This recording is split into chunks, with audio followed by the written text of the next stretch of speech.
Sa liblib na baryo ng San Isidro, sa paanan ng isang luntiang bundok at napapaligiran ng malalawak na bukirin, naninirahan ang isang matandang magsasaka na kilala ng lahat bilang si Mang Jupiter. Hindi siya mayaman. Sa katunayan, isa siya sa mga pinakamahirap na tao sa baryo. Ang kanyang kubo ay yari lamang sa kawayan at nipa, at ang kanyang bukirin ay maliit na piraso lamang ng lupang pinahiram ng isang mayamang hasyendero. Araw-araw, bago pa sumikat ang araw, bumabangon na si Mang Jupiter upang magtrabaho sa kanyang bukid. Bitbit niya ang kanyang lumang araro at isang kalabaw na halos kasing tanda na rin niya. Tahimik ang buhay niya, ngunit puno ng pagod. Sa baryo may mga taong naaawa sa kanya, ngunit mayroon ding mga taong tumatawa sa kanyang kahirapan. Isa na rito si Don Hilario, ang pinakamayamang tao sa baryo. Siya ang may-ari ng karamihan sa mga lupang sinasaka ng mga magsasaka. Minsan, habang dumadaan si Mang Jupiter sa tapat ng malaking bahay ng hasyendero, narinig niyang nagtatawanan ang ilang tauhan ni Don Hilario. "Ano na naman ang ani mo, Mang Jupiter?" Pangasar ng isa. "Baka hangin na naman." Dagdag ng isa pa. Ngumiti lamang si Mang Jupiter. Sanay na siya sa mga ganitong salita. Sa loob ng maraming taon, tinanggap na niya na ang buhay ay hindi patas. Ngunit kahit ganoon, hindi siya nawawalan ng pag-asa. Naniniwala siyang balang araw, may magandang mangyayari sa kanyang buhay. Hindi niya alam na ang araw na iyon ay malapit na. Isang gabi, habang nagpapahinga si Mang Jupiter sa labas ng kanyang kubo, tahimik niyang pinagmamasdan ang kalangitan. Mahilig siyang tumingin sa mga bituin. Para sa kanya, ang mga bituin ay parang mga ilaw na nagsasabi na may mas malaking mundo kaysa sa kanyang maliit na baryo. Habang nakatingala siya, biglang may napansin siyang kakaiba. Isang napakaliwanag na ilaw ang mabilis na gumuhit sa kalangitan. Bulalakaw, bulong niya. Ngunit kakaiba ang bulalakaw na iyon. Hindi lamang ito mabilis. Napakalaki nito at napakaliwanag. Parang isang apoy na bumabagsak mula sa langit. Biglang, boom! Isang malakas na pagsabog ang narinig mula sa kagubatan sa likod ng kanyang bukirin. Nayanig ang lupa. Napaupo si Mang Jupiter sa gulat. "Ano yon?" sabi niya sa sarili. Ang mga aso sa baryo ay sabay-sabay na tumahol. Ang mga manok sa kulungan ay nagkagulo. Sa buong baryo, nagising ang mga tao. Ngunit makalipas ang ilang sandali, muling tumahimik ang paligid. Dahan-dahang tumayo si Mang Jupiter. Tinitigan niya ang direksyon ng kagubatan. May kakaibang liwanag na nagmumula roon. Parang may nagliliyab na apoy sa gitna ng mga puno. "Bulalakaw nga," sabi niya. Ngunit hindi siya nagpunta roon ng gabing iyon. Madilim ang kagubatan. At kilala ang lugar na iyon na pinamumugaran umano ng mga ligaw na hayop. "Bukas ko na titingnan," sabi niya. Pumasok siya sa kanyang kubo at sinubukang matulog. Ngunit sa buong gabi, hindi mawala sa kanyang isipan ang liwanag na iyon. Kinabukasan, maagang nagising si Mang Jupiter. Matapos pakainin ang kanyang kalabaw, nagpasya siyang pumunta sa kagubatan upang tingnan ang pinagmulan ng pagsabog. Habang naglalakad siya sa makitid na daan patungo sa gubat, napansin niyang may mga bakas ng nasunog na damo sa lupa. Parang may dumaan na apoy. Habang papalapit siya sa pinagmulan ng liwanag, napansin niyang may malaking hukay sa gitna ng kagubatan. Parang may bumagsak na napakabigat na bagay mula sa langit. Dahan-dahan siyang lumapit. Sa gitna ng hukay, may nakita siyang isang bagay na kumikislap. Isang bato. Ngunit hindi ito ordinaryong bato. Ang bato ay kulay pilak at bughaw. At tila may mga maliliit na sinag ng liwanag na lumalabas mula rito. Para itong humihinga ng liwanag. Lumapit pa si Mang Jupiter. Kinabahan siya. Ngunit nanaig ang kanyang kuryosidad. Bato lang naman, sabi niya sa sarili. Maingat niyang pinulot ang bato. At sa sandaling mahawakan niya ito, biglang may dumaloy na kakaibang init sa kanyang kamay. Parang may enerhiyang pumasok sa kanyang katawan. Napaatras siya sa gulat. Ngunit hindi niya binitawan ang bato. Sa halip, lalo itong nagliwanag. At tila may mahinang tunog na nagmumula rito. Parang bulong. Hindi malinaw. Ngunit parang may nagsasalita. Napalunok si Mang Jupiter. Anong klaseng bato ito? Bulong niya. Habang hawak niya ang bato, napansin niyang ang paligid ng hukay ay unti-unting nagiging mas maliwanag. Ang mga dahon sa mga puno ay kumikislap. Ang hangin ay tila mas sariwa. At ang kanyang katawan, na dati ay mabigat dahil sa pagod, ay tila biglang gumaan. Parang nawala ang kanyang pagkapagod.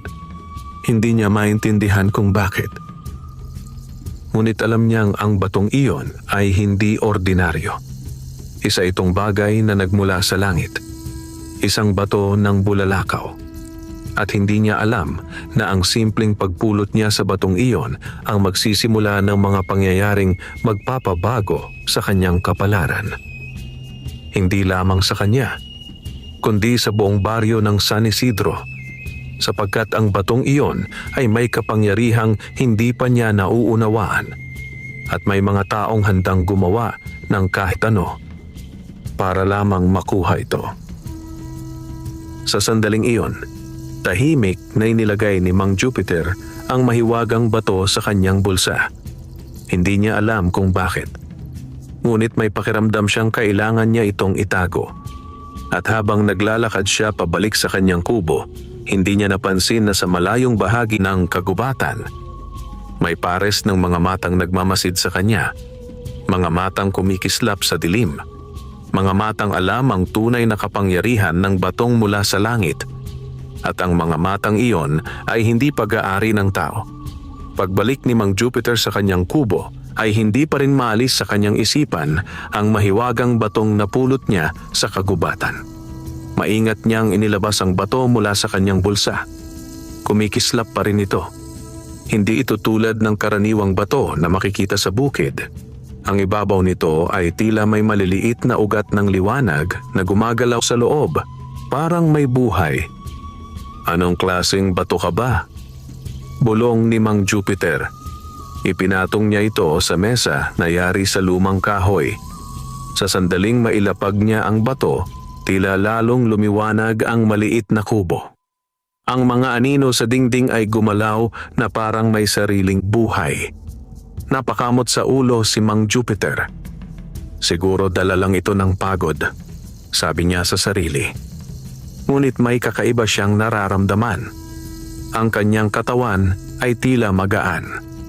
Ang kanyang mga buto na dati ay sumasakit tuwing siya ay gumagalaw ay tila nawalan ng kirot. Pakiramdam niya ay parang bumata siya ng 10 taon. Umupo siya sa isang bangko at pinagmasdan ng bato. Habang nakatingin siya rito, napansin niyang tila umiinit ang hangin sa paligid. At ang ilaw ng bato ay marahang kumikislap, parang tibok ng puso. Lumipas ang ilang sandali at nagpasya si Mang Jupiter na ipagpatuloy ang kanyang gawain sa bukid. Hindi pa siya nakakapagsaka ng maayos noong araw na iyon.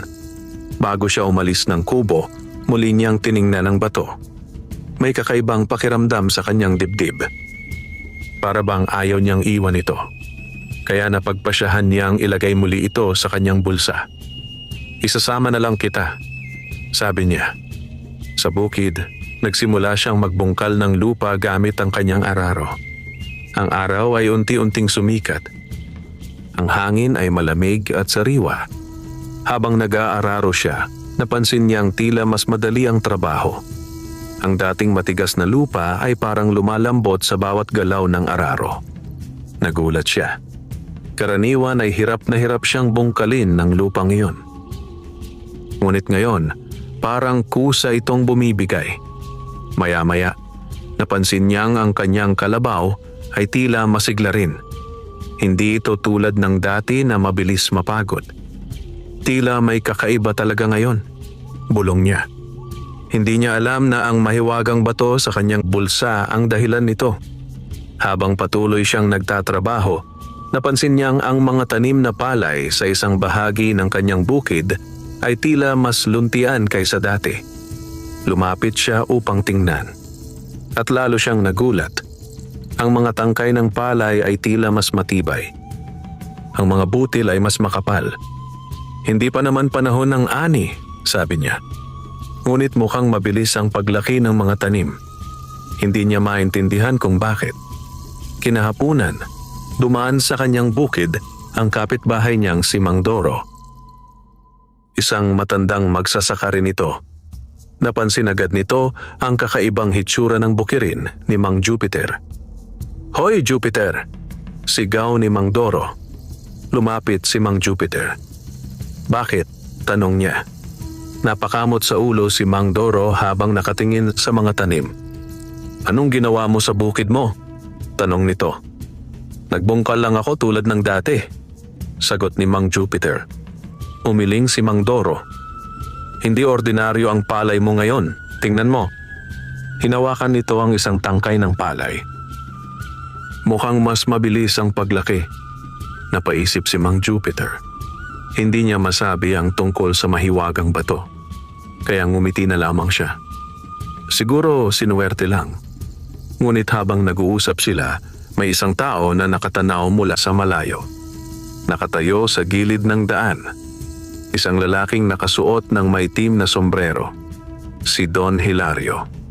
Ang mayamang hatyendero ng baryo.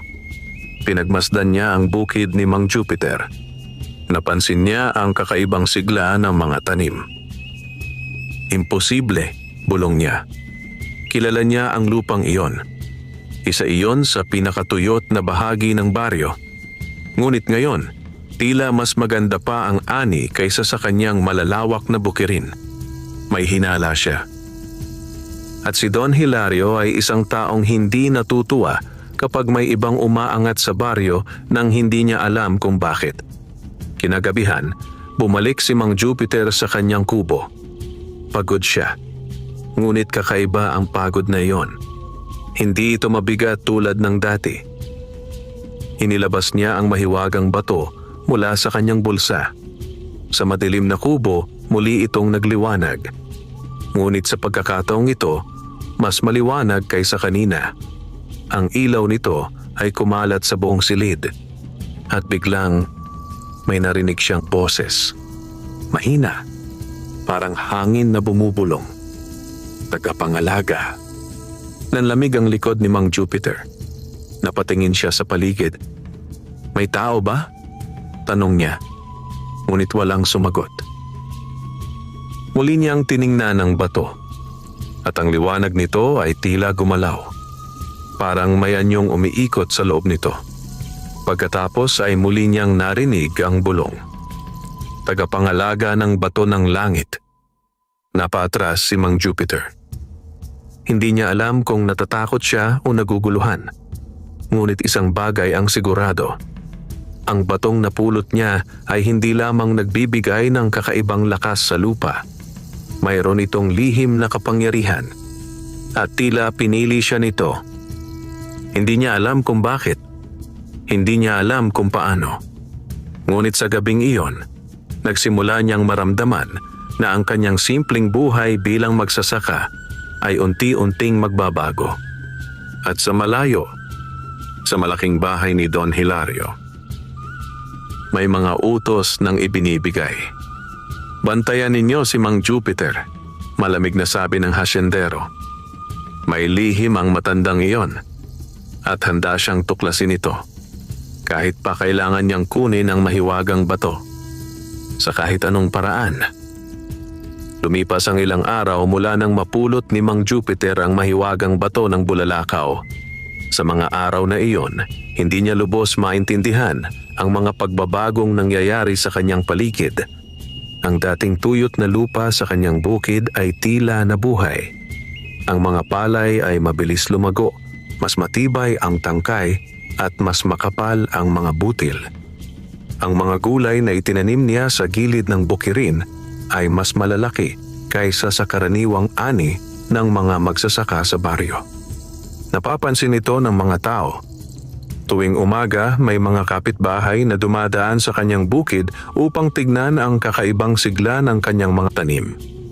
"Parang pinagpala ang lupa mo, Mang Jupiter," sabi ni Aling Sela isang umaga habang nakatingin sa mga palay. Ngumiti lamang si Mang Jupiter. "Siguro sinuwerte lang," sagot niya. Ngunit sa kanyang puso, alam niyang may kinalaman ng mahiwagang bato. Sa tuwing dala niya ito, tila nagiging masigla ang lahat sa paligid. Ang lupa ay nagiging mabunga. Ang kanyang katawan ay hindi madaling mapagod. At kahit ang kanyang kalabaw ay tila mas malakas kaysa dati. Ngunit hindi lamang ang mga kapitbahay niya ang nakapapansin. Sa malaking bahay ni Don Hilario, patuloy na pinag-uusapan ang kakaibang pagbabago sa bukid ni Mang Jupiter. Nakaupo ang hasyendero sa isang malaking silya habang pinapakinggan ang ulat ng kanyang mga tauhan. "Don Hilario," sabi ng isang tauhan, "hindi normal ang nangyayari sa bukid ni Mang Jupiter." "Paano mo nasabi?" Malamig na tanong ng hasyendero. "Ang lupang iyon po ay matagal ng tuyot. Kahit ilang beses ninyo itong pinasaka sa iba, hindi naging maganda ang ani. Pero ngayon, mas maganda pa kaysa sa bukirin ninyo." Tumahimik si Don Hilario. Hindi siya natutuwa. Sanay siyang siya ang pinakamayaman at pinakamakapangyarihan sa baryo. Ayaw niyang may ibang taong biglang umaangat. "May tinatago ang matandang iyon," sabi niya. Lumapit ang isa pang tauhan. "Nakita namin siyang pumunta sa kagubatan noong araw na bumagsak ang bulalakaw." Napatingin si Don Hilario. "Bulalakaw?" tanong niya. "Opo, may malakas na pagsabog noon. At kinabukasan ay pumunta siya sa lugar ng pagbagsak." Narrow ang mga mata ni Don Hilario. "Hanapin ninyo kung ano ang napulot niya," utos niya. "Kung may kayamanan doon, dapat sa akin iyon." Samantala sa kubo ni Mang Jupiter, patuloy niya pinagmamasdan ang mahiwagang bato tuwing gabi. Sa dilim ng kubo, ang bato ay kumikislap na parang maliit na bituin. Minsan ay tila may maririnig siyang bulong mula rito. Mahina, hindi malinaw. Ngunit pakiramdam niya ay parang may nilalang na nakatira sa loob ng bato. Sa isang gabi, habang hawak niya ito sa kanyang palad, muling narinig niya ang mahinang tinig. "Tagapangalaga." Napabuntong hininga si Mang Jupiter. "Bakit ako?" bulong niya. Wala namang sumagot. Ngunit ang liwanag ng bato ay marahang lumakas. Parang nakakaunawa ito. Habang lumalalim ang gabi, nagpasya si Mang Jupiter na lumabas upang magpahangin. Tahimik ang baryo. Ang mga bahay ay nakapatay na ang ilaw. Ang buwan ay kalahati lamang, ngunit maliwanag sa kalangitan. Umupo siya sa isang lumang bangko sa labas ng kanyang kubo. Habang nakatingala sa mga bituin, inilabas niya ang mahiwagang bato mula sa kanyang bulsa. Kumikislap ito sa liwanag ng buwan. Ngunit bigla, may narinig siyang kaluskos. Parang may gumagalaw sa mga puno sa gilid ng kanyang bakuran. Napakunot ang noo ni Mang Jupiter. "May tao ba riyan?" sigaw niya. Walang sumagot. Ngunit naramdaman niyang may nagmamasid sa kanya. Unti-unti siyang tumayo. Hawak pa rin niya ang bato. Muling gumalaw ang mga dahon. At sa sandaling iyon, may nakita siyang anino na mabilis na dumaan sa likod ng puno. Nanlamig ang kanyang batok. Hindi iyon mukhang tao. Napakabilis ng galaw. "Hayop lang siguro," sabi niya sa sarili. Ngunit sa loob-loob niya, alam niyang may kakaiba. Hindi niya alam na sa dilim ng kagubatan, may dalawang lalaking nakasilip sa kanyang kubo. Mga tauhan ni Don Hilario. Siya nga ang may hawak ng kung anumang napulot niya, bulong ng isa. "Nakita mo ba yon? May ilaw sa kamay niya." Tumango ang kasama niya. "Kailangan nating sabihin kay Don Hilario." Dahan-dahan silang umatras sa dilim. Ngunit hindi sila nag-iisa sa kagubatan. Sa mas malalim na bahagi ng gubat, may isa pang nilalang na nagmamasid. Mas matangkad, mas tahimik, at ang mga mata nito ay kumikislap sa dilim. Hindi ito tao, at tila matagal na nitong hinihintay ang pagbabalik ng bato ng bulalakaw. Habang naglalakad pabalik si Mang Jupiter sa loob ng kanyang kubo, hindi niya napansin na ang bato sa kanyang kamay ay biglang nagliwanag ng mas malakas. At sa sandaling iyon, muli niyang narinig ang bulong. Mas malinaw na ngayon. Mag-ingat ka, tagapangalaga. Napatigil si Mang Jupiter. Mag-ingat kanino? Bulong niya. Ngunit wala nang sumagot. Sa labas ng kanyang kubo, ang hangin ay biglang lumamig. At sa kagubatan ng San Isidro, may mga puwersang unti-unting gumagalaw. Lahat sila ay may iisang layunin. Makamit ang mahiwagang bato na bumagsak mula sa langit. At si Mang Jupiter, ang simpleng magsasaka, ang nag-iisang taong may hawak nito. Kinabukasan ng umaga ay maagang nagising si Mang Jupiter. Ngunit kakaiba ang pakiramdam niya. Sa halip na mabigat ang katawan tulad ng nakasanayan niya sa mahabang taon ng pagsasaka, tila magaan ang kanyang galaw. Parang may lakas na dumadaloy sa kanyang mga ugat.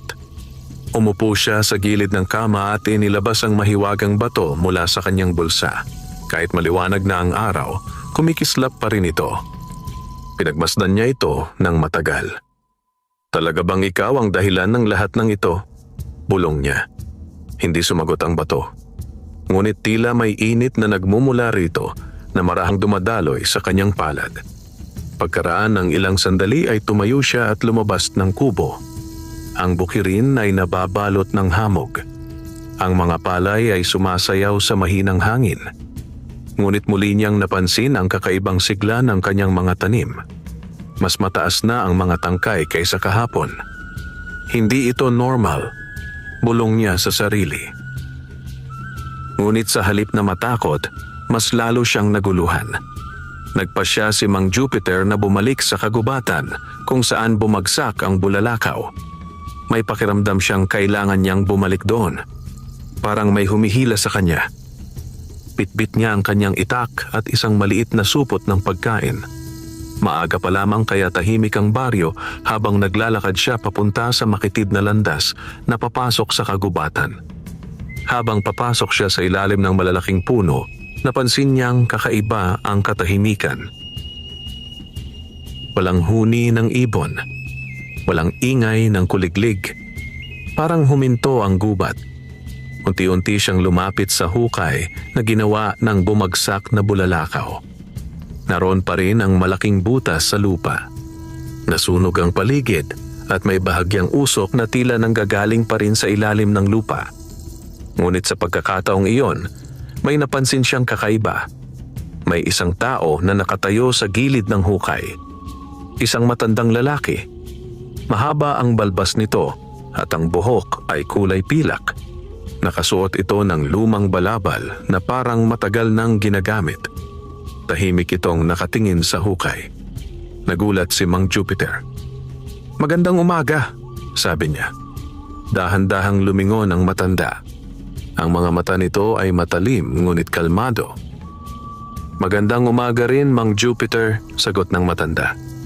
Nagulat si Mang Jupiter. "Hala, kilala mo ako?" Ngumiti ang matanda. "Matagal na kitang kilala." Lalong naguluhan si Mang Jupiter. "Pasensya na po, pero hindi ko kayo kilala." Ang matanda ay naglakad papalapit sa kanya. Ang mga hakbang nito ay tahimik na parang hangin lamang. "Ako ay isang ermintanyo na matagal nang naninirahan sa kagubatang ito," sabi nito. "Matagal ko nang hinihintay ang araw na ito." Napakunot ang noo ni Mang Jupiter. "Ano pong ibig ninyong sabihin?" Tumingin ang matanda sa kanyang kamay. Sa bulsa ni Mang Jupiter ay biglang kumislap ang mahiwagang bato. Parang alam nitong may kakaibang presensya sa paligid. Ngumiti ang ermintanyo. "Nasa iyo na ang bato ng bulalakaw." Nanlaki ang mata ni Mang Jupiter. Paano ninyo nalaman? Dahil ang batong iyon ay hindi basta bumabagsak mula sa langit, sagot ng matanda. Pinipili nito ang taong karapat-dapat maging tagapangalaga. Napatingin si Mang Jupiter sa kanyang bulsa. Dahan-dahan niyang inilabas ang bato. Sa sandaling makita ito ng ermitanyo, lalo itong nagliwanag. Parang may koneksyon sa pagitan nila. Lumapit ang matanda at tiningnan ito ng mabuti. Mahigit 100 taon na akong naghihintay na may makapulot nito, sabi niya. Ang batong ito ay hindi lamang bato. Ano po ito? Tanong ni Mang Jupiter. Huminga ng malalim ang ermitanyo. Isa itong puso ng isang sinaunang bituin. Napatigil si Mang Jupiter. Ang kapangyarihan nito ay kayang buhayin ang lupa, palakasin ang tao, at baguhin ang kapalaran. Tumingin ang matanda sa kanya. Ngunit may kapalit ang kapangyarihan nito. Nanlamig ang batok ni Mang Jupiter. Ano pong kapalit? Tumahimik ang ermitanyo. Pagkatapos ay nagsalita ito ng mabagal. Kapag nalaman ng mga sakim ang tungkol sa batong iyan, gagawin nila ang lahat para makuha ito. Sa sandaling iyon ay biglang umihip ang malakas na hangin sa kagubatan. Nagpagalaw sa mga dahon. Parang may babala ang kalikasan. Tumingin ang matanda sa malalim na bahagi ng gubat. Hindi lamang mga tao ang maghahanap sa batong iyan. Lalong naguluhan si Mang Jupiter. Ano pong ibig ninyong sabihin? Ang ermitanyo ay muling tumingin sa kanya. Ang batong iyan ay matagal nang hinahanap ng mga nilalang na hindi nakikita ng karaniwang tao. Sa sandaling iyon ay biglang kumislap ang bato sa kamay ni Mang Jupiter. Mas maliwanag kaysa dati. At sa malalim na bahagi ng kagubatan, may 2 matang nagningning sa dilim. Matang hindi pag-aari ng tao. Matang matagal nang naghihintay sa pagbabalik ng kapangyarihan ng bato ng bulalakaw. Tahimik ang kagubatan matapos magsalita ang ermitanyo. Ang hangin ay dahan-dahang humihip sa pagitan ng mga puno at ang mga dahon ay nagkikiskisan na parang may ibinubulong sa isa't isa. Nakatayo si Mang Jupiter, hawak ang mahiwagang bato sa kanyang palad. Ang liwanag nito ay tila mas naging malinaw habang kaharap niya ang matandang ermitanyo. Kung ganoon, sabi ni Mang Jupiter matapos ang ilang sandaling katahimikan, ano po ang dapat kong gawin sa batong ito? Pinagmasdan siya ng ermitanyo ng mabuti.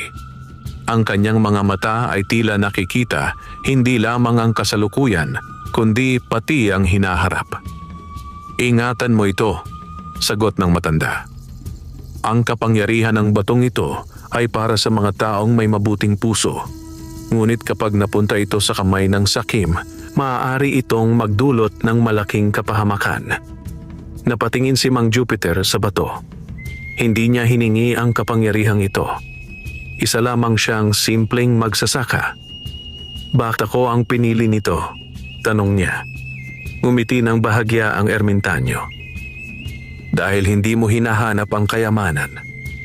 Ang batong ito ay hindi napupunta sa taong sakim. Pinipili nito ang taong marunong makontento at handang tumulong sa iba. Hindi agad nakasagot si Mang Jupiter. Sa buong buhay niya, sanay siyang mamuhay ng payak. Hindi niya kailanman pinangarap ang maging mayaman.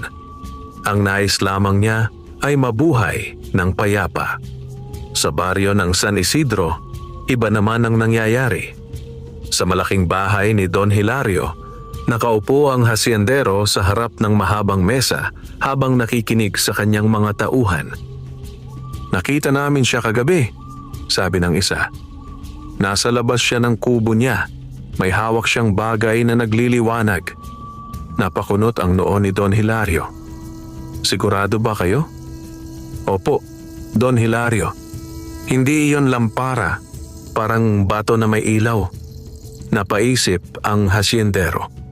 Matagal na siyang naninirahan sa baryong iyon at maraming kwento na siyang narinig tungkol sa mga bagay na may kapangyarihan.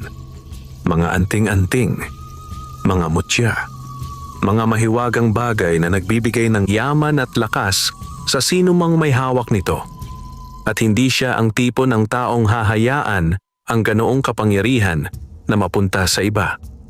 Kung may natagpuan siyang kayamanan sa kagubatan, malamig na sabi ni Don Hilario, dapat sa akin iyon. Nagkatinginan ang kanyang mga tauhan. Ano po ang gusto ninyong gawin namin? Tanong ng isa. Sumandal si Don Hilario sa kanyang upuan. Bantayan ninyo siya, utos niya. Alamin ninyo kung ano ang hawak niya. At kapag natiyak ninyo na may kapangyarihan nga iyon, tumigil siya sandali. Pagkatapos ay nagsalita ng malamig. Kunin ninyo. Samantala sa kagubatan, patuloy ang pag-uusap ni Mang Jupiter at ng Ermintanyo. May isa pa akong babala sa iyo, sabi ng matanda. Ano po iyon? Tanong ni Mang Jupiter. Tumingin ang Ermintanyo sa malalim na bahagi ng kagubatan. May mga puwersang gumagalaw ngayon. Hindi lamang ang mga sakim na tao. Napakunot ang noo ni Mang Jupiter. May iba pa? Tumango ang Ermintanyo. Ang batong iyan ay nagmula sa langit. Ngunit sa mahabang panahon, maraming nilalang ang naghangad sa kapangyarihan nito. May mga nilalang na naninirahan sa dilim ng kagubatan. Mga nilalang na hindi na nakikita ng karamihan. Nanlamig ang batok ni Mang Jupiter. Anong klasing nilalang? Hindi agad sumagot ang Ermintanyo. Sa halip ay tumingin ito sa paligid ng gubat na parang nakikinig sa hangin. Mga nilalang na matagal nang naghihintay sa pagbabalik ng kapangyarihan ng batong iyan. Sa sandaling iyon, may narinig silang kaluskos sa mga puno. Napalingon si Mang Jupiter. Parang may gumalaw sa malalim na bahagi ng kagubatan. Isang anino ang mabilis na dumaan sa pagitan ng mga puno. Napahigpit ang hawak ni Mang Jupiter sa kanyang itak. Ano yon? Tanong niya. Ngunit ang Ermintanyo ay nanatiling kalmado. Isa lamang iyon sa mga nagmamasid. Lalong kinabahan si Mang Jupiter. Kung ganoon, delikado pala ang batong ito. Tumango ang Ermintanyo. Oo, ngunit huwag kang matakot. Tandaan mo, habang nasa iyo ang bato, may kapangyarihan kang ipagtanggol ang iyong sarili. Habang nag-uusap sila, sa malayo ay may dalawang lalaking nagtatago sa likod ng makakapal na puno. Mga tauhan ni Don Hilario. Sinundan nila si Mang Jupiter sa kagubatan. Tahimik silang nakikinig sa usapan. May bato pala talaga, bulong ng isa.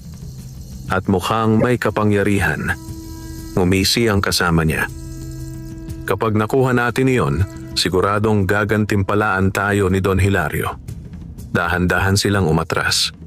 Hindi nila alam na may isa pang nilalang na nakamasid sa kanila mula sa itaas ng isang matandang puno. Isang nilalang na may mahahabang kuko at kumikislap na mga mata. At habang pinagmamasdan nito ang bato sa kamay ni Mang Jupiter, unti-unting lumitaw ang isang mababang ungol mula sa kanyang lalamunan. Parang matagal na nitong hinihintay ang sandaling ito. Ang pagbabalik ng bato ng bulalakaw.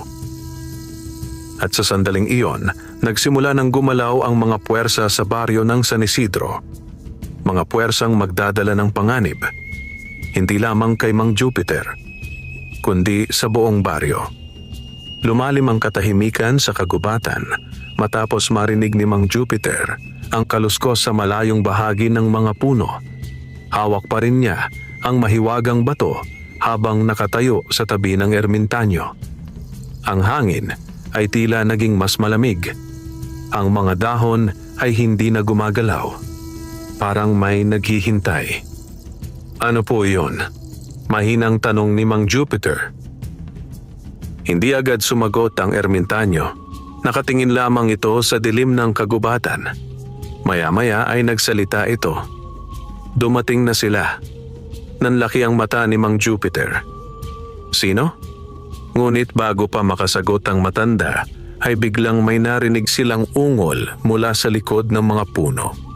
Isang mababang ungol. Parang hayop. Ngunit hindi pangkaraniwang hayop.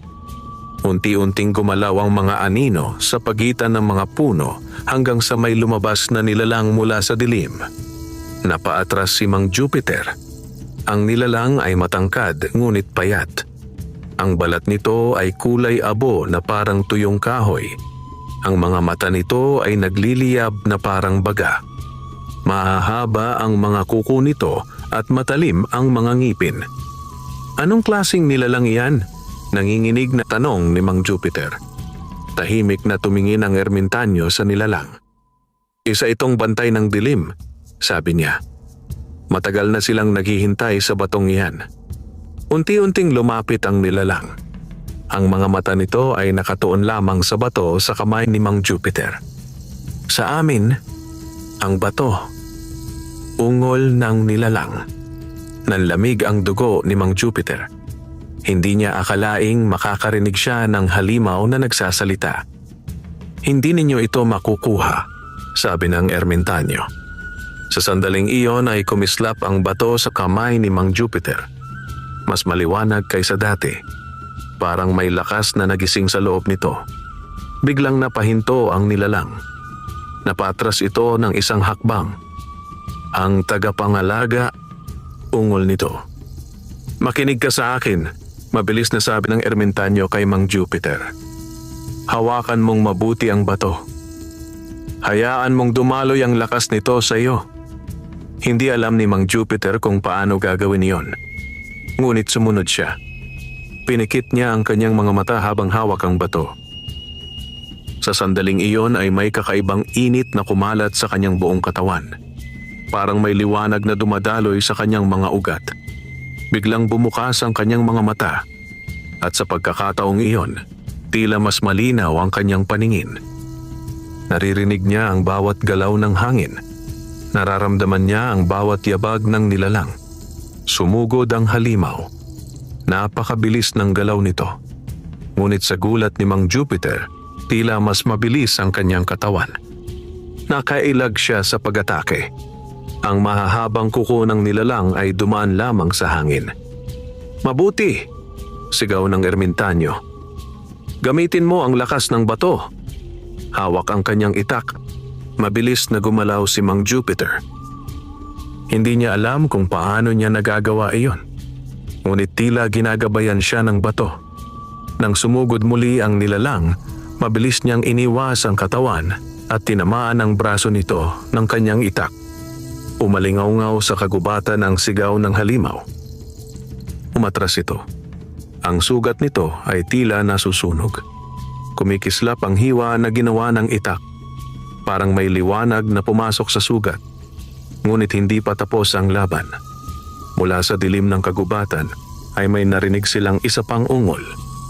Pagkatapos ay isa pa at isa pa. Unti-unting lumitaw ang tatlo pang nilalang mula sa mga puno. Napaatras si Mang Jupiter. Marami sila, sabi niya. Tumango ang ermitanyo. Hindi nila ibibigay ang bato ng basta-basta. Samantala, sa kabilang bahagi ng kagubatan, tahimik na nagtatago ang dalawang tauhan ni Don Hilario. Nakita nila ang nangyayari. Nanlaki ang kanilang mga mata sa takot. Mga halimaw, bulong ng isa. Hindi ito normal. Ngunit kahit natatakot sila, hindi sila umalis. Alam nilang mahalaga ang batong hawak ni Mang Jupiter. At kapag nalaman ni Don Hilario ang kapangyarihan nito, mas lalo niyang gugustuhin itong makuha. Sa gitna ng kagubatan, patuloy na nagliliwanag ang bato sa kamay ni Mang Jupiter. Ang liwanag nito ay kumakalat sa paligid. At sa sandaling iyon ay naramdaman ni Mang Jupiter ang kakaibang lakas sa kanyang katawan. Hindi na siya natatakot tulad ng kanina. Sa halip, parang may naguutos sa kanya na ipagtanggol ang batong iyon. Ang bato ng bulalakaw. Ang kapangyarihang pinili siyang maging tagapangalaga. At sa unang pagkakataon sa kanyang buhay, ang simpleng magsasaka na si Mang Jupiter ay haharap sa mga nilalang ng dilim. Hindi lamang para sa kanyang sarili, kundi para sa kapalaran ng buong baryo ng San Isidro. Sa gitna ng madilim na kagubatan, ay nakatayo si Mang Jupiter. Hawak ang mahiwagang bato sa kanyang kaliwang kamay at ang kanyang lumang itak sa kanan. Sa paligid niya ay ang 4 na nilalang na nagmula sa dilim. Mahahaba ang kuko, mapupulang mata, at ang balat ay tila tuyong kahoy na nabuhay. Unti-unti silang umikot sa kanya, parang mga mababangis na aso na naghahanap ng pagkakataong sumalakay. Sa tabi niya ay nakatayo ang matandang ermitanyo, tahimik ngunit matalim ang tingin sa mga halimaw.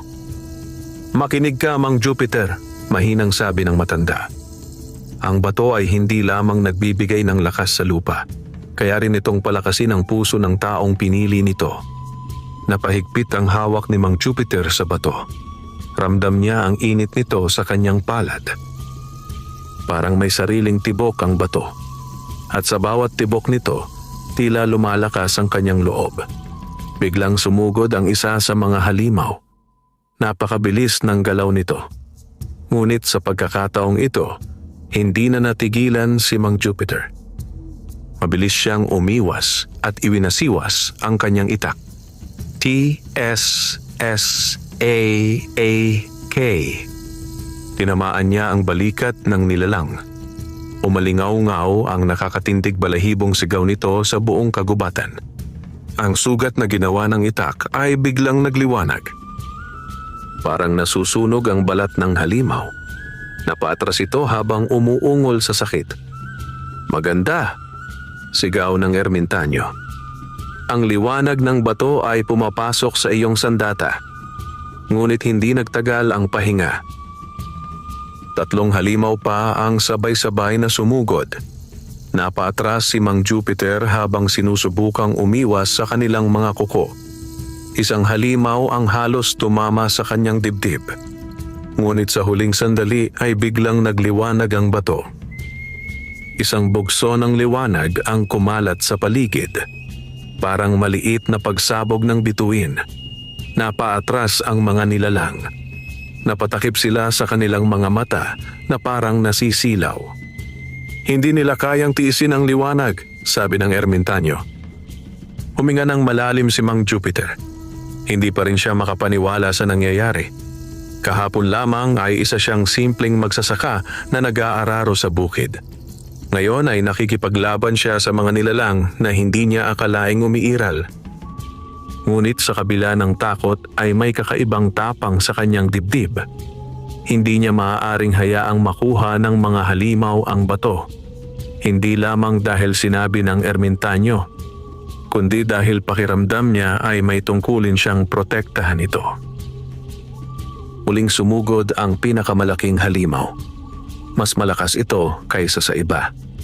Ang mga mata nito ay parang apoy sa dilim. Itinaas nito ang mahahabang kuko at sumalakay kay Mang Jupiter. Ngunit sa pagkakataong ito ay hindi na siya umatras. Itinaas niya ang bato. At sa sandaling iyon, isang matinding sinag ng liwanag ang lumabas mula rito. Ang buong kagubatan ay biglang nagningning na. Parang tinamaan ng kidlat. Napahiyaw ang halimaw. Parang nasusunog ang katawan nito sa liwanag. Unti-unti itong umatras hanggang sa tuluyang tumakbo pabalik sa dilim ng kagubatan. Isa-isa ring naglaho ang iba pang nilalang. Ang kanilang mga ungol ay unti-unting nawala sa malayo. Muling bumalik ang katahimikan sa kagubatan. Ang mga dahon ay marahang gumalaw sa hangin. Ang mga ibon ay muling nagsimulang humuni. Parang walang nangyari. Huminga ng malalim si Mang Jupiter. Ang kanyang dibdib ay mabilis na umaangat at bumababa. "Umalis na sila," sabi niya. Tumango ang ermitanyo.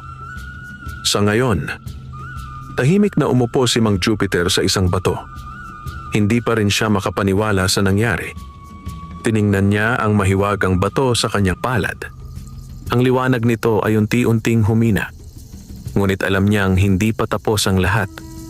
Lumapit sa kanya ang ermitanyo. "Magaling ang ginawa mo," sabi nito. Ngunit simula pa lamang ito. Napatingin si Mang Jupiter sa kanya. "May babalik pa ba?" Tumango ang matanda.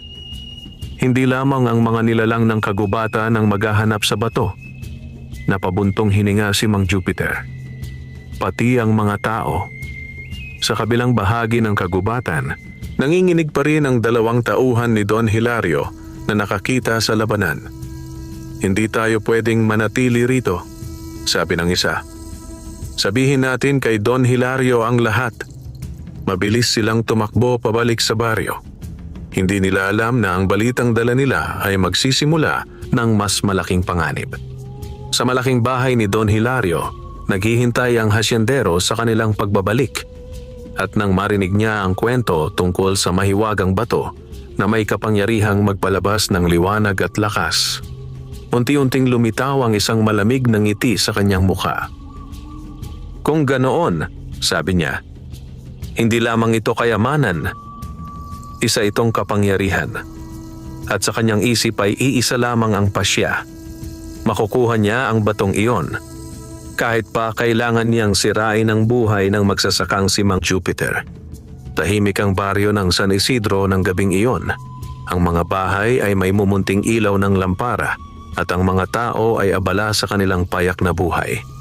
Walang nakaaalam na sa kagubatan ay naganap ang isang kakaibang labanan sa pagitan ng isang simpleng magsasaka at mga nilalang ng dilim.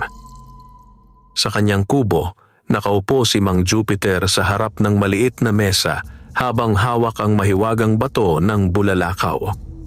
Ang liwanag nito ay marahan na lamang ngayon, parang isang bituin na nagpapahinga matapos ang matinding pagsiklab. Tahimik niyang pinagmasdan ito. Hindi pa rin niya lubos maisip ang mga nangyari sa kagubatan, ang laban, ang mga halimaw, at ang kapangyarihang biglang lumabas mula sa kanyang katawan. Hindi ako mandirigma, bulong niya sa sarili. Isa lamang akong magsasaka. Ngunit kahit anong sabihin niya sa sarili, alam niyang nagbago na ang kanyang buhay. Hindi na siya maaaring bumalik sa dating payak na araw kung saan ang pinakamalaking problema lamang niya ay kung magiging maganda ba ang ani sa bukid. Ngayon, may kapangyarihan siyang dala at may mga nilalang na gustong makuha iyon. Samantala, sa malaking bahay ni Don Hilario ay nagaganap ang isang lihim na pagpupulong. Nakaupo ang hasyendero sa gitna ng sala habang nakapaligid sa kanya ang kanyang mga tauhan. Ang 2 lalaki na sumunod kay Mang Jupiter sa kagubatan ay nanginginig pa rin habang nagkukwento. Don Hilario, hindi po yon normal, sabi ng isa. May mga nilalang sa kagubatan.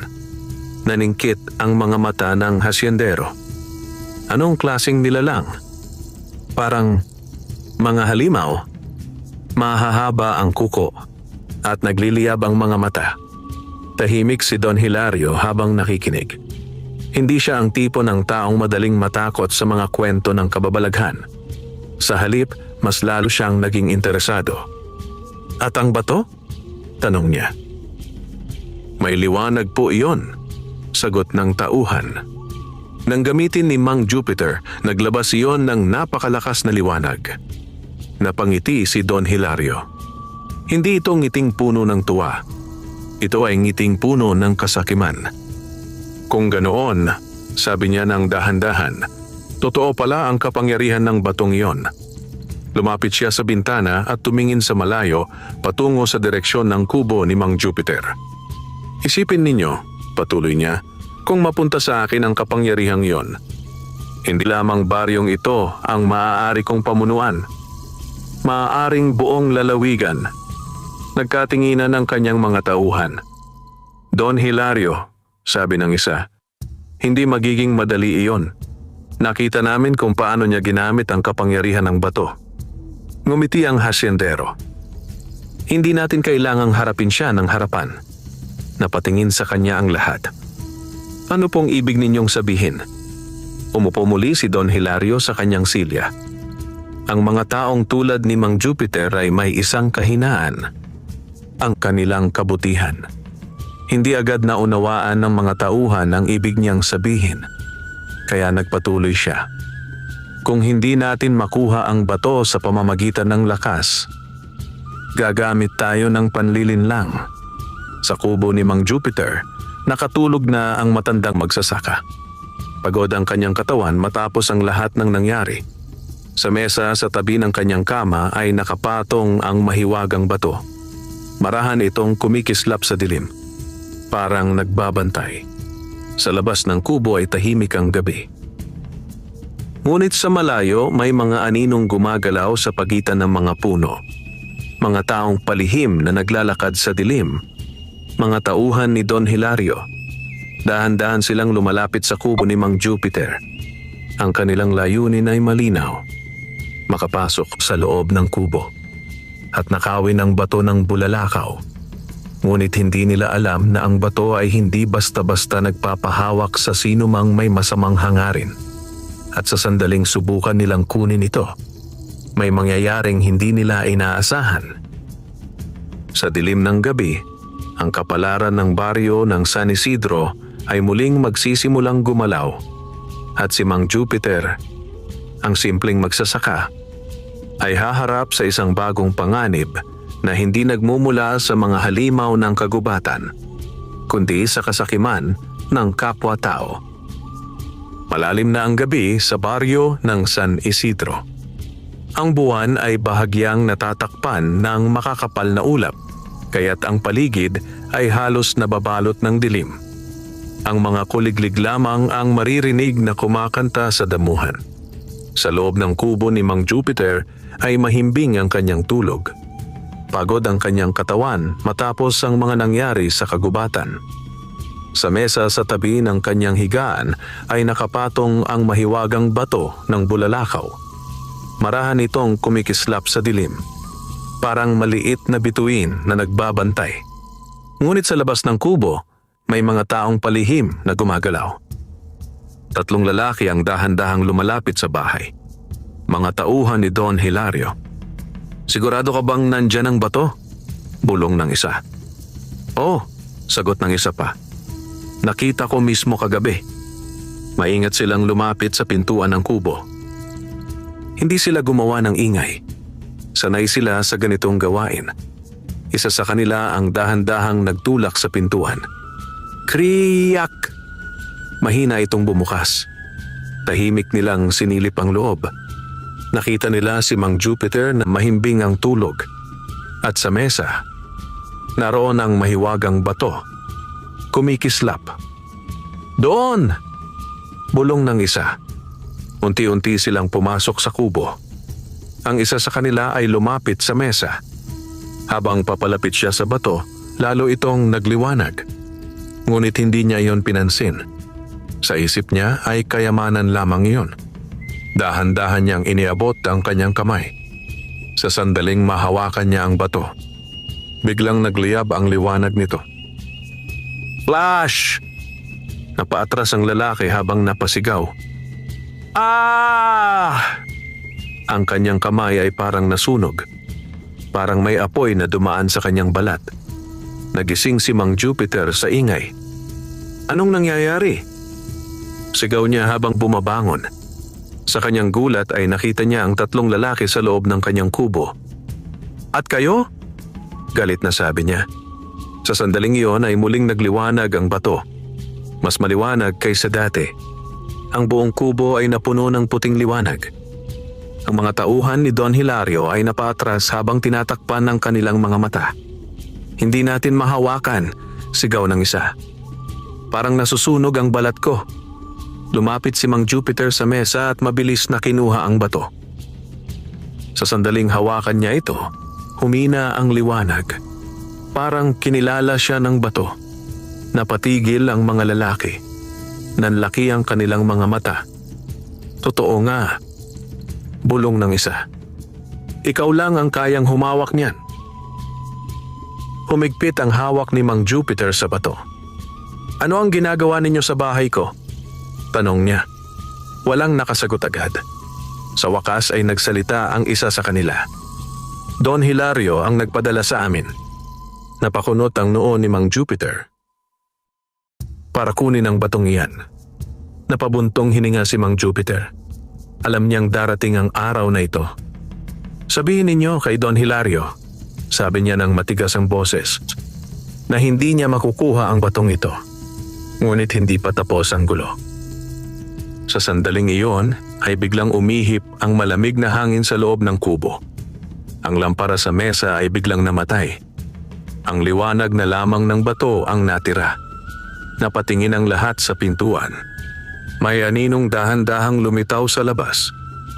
Isang matangkad na anyo. At nang tumama ang liwanag ng bato sa mukha nito, nanlaki ang mga mata ni Mang Jupiter. Ang nilalang ay hindi tao. Ang balat nito ay maputla. Ang mga mata ay nagliliyab na pula. Isa ito sa mga halimaw na nakita niya sa kagubatan. Ngunit mas malaki ito kaysa sa iba. Mas nakakatakot. Sa wakas, ungol ng nilalang. Ang bato ng langit. Nanlamig ang hangin sa kubo. Ang mga tauhan ni Don Hilario ay nanginginig sa takot. Anong klaseng halimaw iyan? Bulong ng isa. Ngunit si Mang Jupiter ay nakatayo lamang. Hawak ang mahiwagang bato. At sa sandaling iyon ay muli itong nagliwanag. Mas maliwanag kaysa kailanman. Ang liwanag nito ay sumalubong sa dilim na dala ng nilalang. At sa unang pagkakataon, ang laban para sa kapangyarihan ng bato ng bulalakaw ay magaganap hindi sa kagubatan, kundi sa mismong bahay ni Mang Jupiter. Nagningning ang buong kubo ni Mang Jupiter sa matinding liwanag ng mahiwagang bato. Ang puting sinag nito ay tila nagtataboy sa dilim na kasama ng nilalang na nakatayo sa pintuan. Ang halimaw ay matangkad at payat. Ang balat nito ay maputla at ang mga mata ay parang nagliliyab na baga. Ang mahahaba nitong kuko ay kumikiskis sa kahoy na sahig habang dahan-dahan itong pumapasok sa kubo. Ang tatlong tauhan ni Don Hilario ay halos manginig sa takot. Diyos ko, ano yan? Bulong ng isa. Ngunit ang nilalang ay walang pakialam sa kanila. Ang mga mata nito ay nakatuon lamang sa bato sa kamay ni Mang Jupiter. Sa amin, ang bato, ungol nito. Huminga ng malalim si Mang Jupiter. Sa loob ng kanyang dibdib ay may takot pa rin. Ngunit kasabay nito ay may kakaibang lakas na dumadaloy sa kanyang katawan. Alam niyang hindi siya maaaring umatras. Hindi lamang para sa kanyang sarili, kundi para sa buong baryo. Hawak niya ang kapangyarihang maaaring magdala ng kabutihan o kapahamakan. At hindi niya ito ibibigay sa mga nilalang ng dilim. Sumugod ang halimaw. Napakabilis ng galaw nito. Ngunit sa sandaling iyon ay itinaas ni Mang Jupiter ang bato. Isang napakalakas na liwanag ang sumabog mula rito. Ang buong kubo ay nagningning na parang tinamaan ng kidlat. Napahiyaw ang halimaw. Ang balat nito ay tila nasusunog sa liwanag. Umatras ito habang umuungol. Hindi maaari. Ngunit hindi pa tapos ang laban. Sa galit ng nilalang ay muli itong sumugod. Ang mahahaba nitong kuko ay dumiretso kay Mang Jupiter. Ngunit bago pa ito makalapit, isang bagong liwanag ang lumabas mula sa bato. Mas malakas, mas mainit, mas maliwanag kaysa dati. Parang ang kapangyarihan ng isang bituin ay nagising sa loob nito. At sa sandaling iyon ay narinig ni Mang Jupiter ang tinig na matagal na niyang naririnig sa bato. Mas malinaw ngayon. Tagapangalaga, panatilihin mo ang liwanag. Isinara ni Mang Jupiter ang kanyang mga mata at hinawakan ng mahigpit ang bato. Sa loob ng kanyang dibdib ay naalala niya ang kanyang buhay, ang kahirapan, ang pagod sa bukid, ang mga taong tumatawa sa kanya. Ngunit naalala rin niya ang mga kapitbahay na tinulungan niya, ang mga taong nagbigay sa kanya ng kabutihan, at ang baryong minahal niya. Hindi ko kayo papayagang sirain ang aming baryo, matigas niyang sabi. Sa sandaling iyon ay naglabas ang bato ng isang huling matinding liwanag. Isang sinag na kumalat sa buong kubo Ang halimaw ay napaatras habang sumisigaw sa sakit. Unti-unti itong natunaw sa liwanag. Ang katawan nito ay naging abo na tinangay ng hangin. Pagkaraan ng ilang sandali, tahimik na muli ang kubo. Ang 3 tauhan ni Don Hilario ay nakatayo pa rin, nanginginig sa takot. Hindi sila makapaniwala sa kanilang nakita. Dahan-dahang tumingin si Mang Jupiter sa kanila. "Umalis na kayo," sabi niya. "Sabihin ninyo kay Don Hilario na tigilan na niya ang paghabol sa batong ito." Hindi na sila sumagot. Mabilis silang tumakbo palabas ng kubo at nawala sa dilim ng gabi. Naiwan si Mang Jupiter sa loob ng kanyang maliit na bahay. Unti-unti nang humina ang liwanag ng bato. Muli itong naging marahang kumikislap na parang bituin. Napabuntong hininga siya at naupo sa bangko. Pagod na pagod ang kanyang katawan. Ngunit sa kanyang puso ay may kakaibang kapayapaan. Alam niyang natupad niya ang kanyang tungkulin. Kinabukasan ng umaga, kumalat sa baryo ang balita tungkol sa nangyari. Ang mga tao ay nagsimulang tumingin kay Mang Jupiter, hindi bilang isang mahirap na magsasaka, kundi bilang isang taong pinagpala ng kapangyarihan ng langit. Maging si Don Hilario ay hindi na muling nagtangkang kunin ang bato. Matapos marinig ang kwento ng kanyang mga tauhan, natakot siya sa kapangyarihang hindi niya kayang kontrolin. Lumipas ang mga buwan. Ang bukirin ni Mang Jupiter ay naging pinakamasagana sa buong baryo. Ang kanyang ani ay hindi lamang sapat para sa kanya. Tinulungan niya ang mga kapitbahay na kulang sa pagkain. At unti-unting umunlad ang baryo ng San Isidro. Ngunit kahit may kapangyarihan na siyang hawak, hindi nagbago ang kanyang puso. Nanatili siyang simpleng magsasaka. Sa gabi, madalas siyang umupo sa labas ng kanyang kubo habang hawak ang mahiwagang bato. Tinitingnan niya ang kalangitan na puno ng mga bituin. At minsan, kapag tahimik ang hangin, naririnig pa rin niya ang mahinang bulong mula sa bato. "Tagapangalaga," ngumiti si Mang Jupiter. "Hanggat kaya ko," bulong niya. "At hanggat kailangan ng baryong ito, iingatan ko ang liwanag." At sa ilalim ng malawak na kalangitan, ang bato ng bulalakaw ay patuloy na kumikislap sa kamay ng isang simpleng magsasaka na pinili ng kapalaran. Ang tagapangalaga ng liwanag. Wakas.